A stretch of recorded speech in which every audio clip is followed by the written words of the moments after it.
जब भी कोई हिंदू राजपूत किसी मुगल की गद्दारी की बात करता है तो कुछ मुगल प्रेमियों द्वारा उसे जोधाबाई का नाम लेकर चुप कराने की कोशिश की जाती है। बताया जाता है कि कैसे जोधा ने अकबर की अधीनता स्वीकार की या उससे विवाह किया, परंतु अकबरकालीन किसी भी इतिहासकार ने जोधा और अकबर की प्रेम कहानी का कोई वर्णन नहीं किया। उन सभी इतिहासकारों ने अकबर की सिर्फ 5 बेगम बताई है: सलीमा सुल्तान, मरियम उज जमानी, रजिया बेगम, कासिम बानू बेगम और बीबी दौलत साद। अकबर ने खुद अपनी आत्मकथा अकबरनामा में भी किसी हिंदू रानी से विवाह का कोई जिक्र नहीं किया, परंतु हिंदू राजपूतों को नीचा दिखाने के षड्यंत्र के तहत बाद में कुछ इतिहासकारों ने अकबर की मृत्यु के करीब 300 साल बाद 18वीं सदी में मरियम उज जमानी को जोधाबाई बताकर एक झूठी अफवाह फैलाई और इसी अफवाह के आधार पर अकबर और जोधा की प्रेम कहानी के झूठे किस्से शुरू किए गए, जबकि खुद अकबरनामा और जहांगीरनामा के अनुसार ऐसा कुछ भी नहीं था। 18वीं सदी में मरियम को हरका बाई का नाम देकर हिंदू बताकर उसके मान सिंह की बेटी होने का झूठा पहचान शुरू किया गया।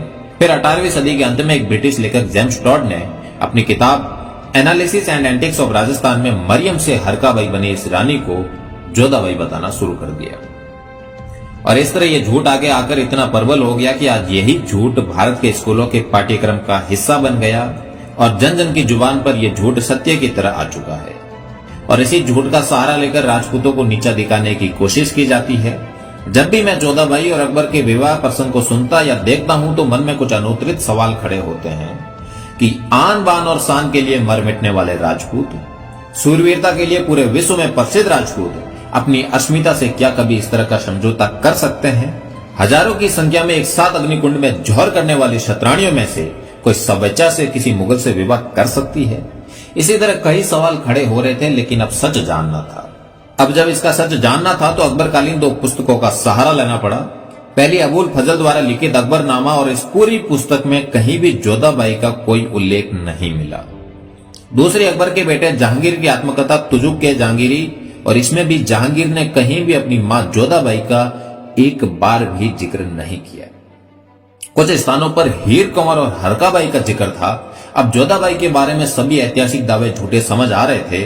कुछ और पुस्तकों की जानकारी के पश्चात हकीकत सामने आई कि जोधाबाई का पूरे इतिहास में कहीं कोई जिक्र या नाम नहीं है। इस खोजबीन में एक और नई बात सामने आई जो बहुत ही चौंकाने वाली है।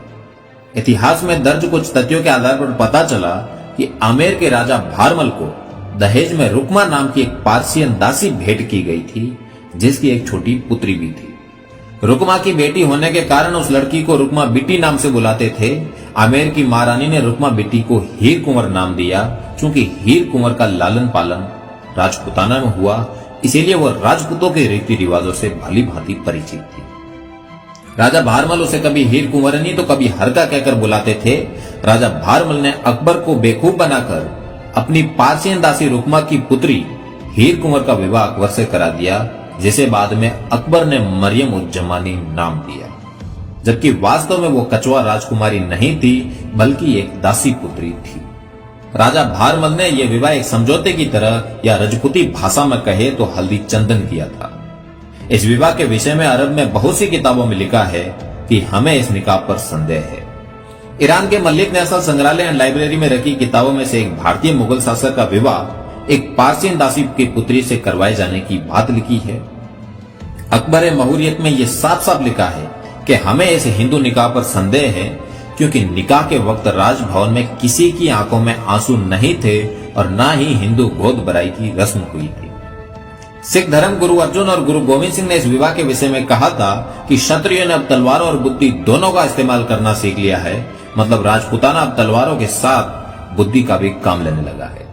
17वीं सदी में जब पारसी भारत भ्रमण के लिए आए तब अपनी रचना पारसी तीता में लिखा, ये भारतीय राजा एक पारसियन वेश्या को सही हरम में भेज रहा है, अतः हमारे देव अहुरा मजदा इस राजा को स्वर्ग दे। भारतीय राजाओं के दरबारों में राव और भाटों का विशेष स्थान होता था। वे राजा के इतिहास को लिखते थे और वीरादावली गाते थे। उन्होंने भी साफ साफ लिखा है कि गढ़ आमेर आई तुर्कान फौज ले गया ली पासवान कुमारी, राण राजिया रजपूता ले ली इतिहासा पहली बार ले बिन लड़िया जीत। मतलब आमेर किले में मुगल फौज आती है और एक दासी की पुत्री को बया कर ले जाती है, हे रण के लिए पैदा हुए रजपूतों, तुमने इतिहास में ले ली बिना लड़े पहली जीत। ये कुछ ऐसे तथ्य हैं जिनसे एक बात समझ में आती है कि कैसे किसी ने जानबूझकर गौरवशाली क्षत्रिय समाज को नीचा दिखाने के उद्देश्य से ऐतिहासिक तथ्यों से छेड़छाड़ की और अभी भी ये कुप्रयास जारी है। लेकिन अब यह षड्यंत्र अधिक दिन तक नहीं चलेगा।